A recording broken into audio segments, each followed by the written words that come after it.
Lindos e minhas lindas, boa noite. Vamos dar seguimento aqui a nossos bate-papos filosóficos para a gente ver como é e por que a filosofia surge na Grécia Antiga. A gente já sabe que a palavra filosofia ela se origina de duas palavras gregas, philos, que quer dizer amor, e sofia, que quer dizer sabedoria, conhecimento. Então, filosofia nada mais é do que a gente amar a busca pelo saber, a busca pelo inquirir, a busca pelos inúmeros porquês que rodeiam a nossa vida hoje e sempre rodearam a vida dos homens ao longo da história. Tá? A vida da gente é uma eterna busca pelo aprendizado, né? A gente nunca sabe de tudo, a gente nunca sabe de tudo, a gente nunca sabe a totalidade, né, das coisas. E a filosofia, ela estimula a gente a estar sempre buscando o conhecimento e mais do que o conhecimento, mas o entendimento das coisas que cercam a vida da gente, né? Há uma série de condições que vão proporcionar o surgimento da filosofia na Grécia Antiga, tá? Essa busca, né, pelo logos, né, esse conceito que fala entre a conexão entre um discurso que usa a razão e a estrutura racional que a gente tem no mundo. Primeira condição que a gente vai ter para o surgimento da filosofia na Grécia Antiga foi o surgimento da polis. As polis eram cidades-estado independentes que guardavam autonomia entre elas, administrativa, política, legislativa. Para a gente comparar grosso modo, como se Friburgo fosse uma polis, ela seria uma cidade completamente independente de Bom Jardim, por exemplo, e não teria o governo do estado nem o governo federal para delimitar poderes em cada uma dessas duas cidades. Então, o surgimento da polis, essa independência de cada uma cidade-estado, entre outras, proporcionou o surgimento de pensamentos diferentes, ou consolidou, melhor dizendo, o pensamento diferente em cada uma dessas cidades e estados. O desenvolvimento da polis ateniense, da cidade-estado de Atenas, fez com que houvesse a instauração de um modo de governar diferente de tudo que existia até aquela época, que foi a democracia. Demos quer dizer povo, cracia, governo. Um tirano, um título administrativo, chamado Clístenes, e ao inaugurar a democracia, ele empodera aqueles homens considerados cidadãos em Atenas. Nota que o conceito de cidadania para o ateniense era um conceito diferente do que a gente tem hoje. Só era considerado cidadão em Atenas homens maiores de 21 anos que fossem nascidos em Atenas de pai e mãe ateniense. Então, ser cidadão em Atenas era uma coisa altamente excludente, porque ficavam fora do conceito de cidadania mulheres, estrangeiros, crianças, adolescentes, tá? Os cidadãos, os eupátridas, os cidadãos atenienses, eles eram, ao gerir a cidade-estado, eles o faziam com base no discurso. Havia uma praça central em Atenas e os cidadãos iam para lá para debater as suas ideias. Isso foi fundamental para o surgimento da filosofia. Tá? Cada cidadão tinha direito a voto, né? E era uma democracia direta, não era uma democracia indireta como é a nossa, onde a gente elege um representante para exercer o poder.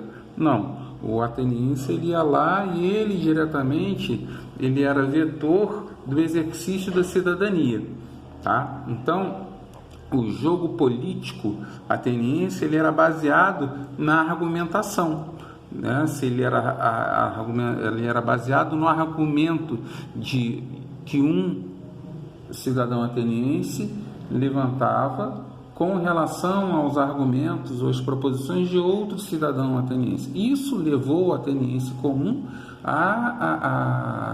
o cidadão ateniense, ao pensar, ao questionar, né, ao dar valor à retórica, à arte de falar. Então, isso contribuiu significativamente para o surgimento da filosofia. Assim, a gente tem que levar em conta isso aqui, não pode deixar de esquecer isso aqui, né? Que a sociedade grega, ela era elitista, na medida que pequena parte da sociedade era considerada cidadã. Aspectos geográficos. Isso aqui é a área da Magna Grécia, tá? Toda a região que compunha a Grécia, né? Então você vê que os gregos estavam num território voltado para o mar. Isso fez com que eles tivessem contato com culturas de outros povos, né? E essa troca cultural também envolve a troca de conhecimentos e ajudou no nascimento do pensamento filosófico grego. A questão cultural. Os gregos tinham uma cultura já desde sempre antropocêntrica, ou seja, o homem ele estava no centro do olhar da sociedade grega. Ainda que isso não quer dizer que a religião não fosse importante para os gregos antigos, era sim, né? Mas a sociedade ela era antropocêntrica, tanto que as divindades elas eram antropomórficas, ou seja, elas tinham a forma de homens, tinham sentimentos humanos. Hera, por exemplo, que era a esposa de Zeus, era ciumentíssima. Zeus era safadão, gostava de pular a cerca. Então, mesmo as divindades gregas, elas tinham essas características humanas, né? Bom, vamos à filosofia, como nasce a filosofia grega, né? A gente vai dividir, nesse primeiro momento, a filosofia em filósofos pré-socráticos, antes de Sócrates, e a filosofia socrática, né? Sócrates foi um filósofo tão importante que o que ele pratica serve de divisor de águas entre o que era pensado antes dele e o que era pensado depois, né? O objeto de conhecimento dos filósofos pré-socráticos era a physis, tá? Era a substância que seria a substância primordial do surgimento do cosmos. É uma filosofia ligada à cosmologia, à cosmogênese. E por isso também a gente chama esses filósofos de filósofos da natureza, porque eles se interessavam, sobretudo, pelos processos naturais, tá? Os objetos de estudo dos filósofos pré-socráticos: o cosmos, né, o universo, a physis, a realidade física e material do universo, a arqué, a essência das coisas físicas, e o logos, que é o uso do pensamento e da inteligência para compreender os princípios físicos do universo, né? Olha lá, um mapinha em resumo sobre esses três principais conceitos: a cosmologia, a physis e a arqué. E aqui os principais filósofos pré-socráticos. A gente vai ficar em alguns, mas a produção filosófica antes de Sócrates ela foi bastante extensa. O primeiro cara que a gente vai analisar é Tales de Mileto, tá? Tales de Mileto é considerado o primeiro desses filósofos pré-socráticos. Tales de Mileto, ele acreditava firmemente que toda forma de vida surgia da água. Então, a physis para Sócrates era a água que dava origem única a todas as coisas, tá? Para ele, tudo era um, no sentido de que, quando ele fala que o princípio de tudo é a água, então todas as coisas, no final das contas, são uma só. Anaximandro ele elabora o conceito de arqué, né? A questão do princípio. Ele trabalha sobre o conceito de apeiron, que seria o princípio de tudo, o princípio e o fim de tudo. Então ele faz um pensamento acerca da finitude e além da infinitude das coisas, do ilimitado. Outro cara, Pitágoras de Samos. Para Pitágoras, a unidade fundamental do universo seria a matemática, seriam os números. Para ele, os números não eram meros símbolos, mas a própria alma das coisas. Ele fala isso porque, segundo Pitágoras, há uma estrutura numérica em tudo que há no universo, né? Na natureza, nos astros, né? E a aritmética seria responsável por expressar a harmonia, as proporções, a beleza, tá? Parmênides vai nos falar sobre a aletheia, ou seja, a verdade. Parmênides ele é importante porque ele vai ser o primeiro cara a fazer uma distinção entre o que é real e o que é aparente. No final das contas, os pensamentos de Parmênides eles vão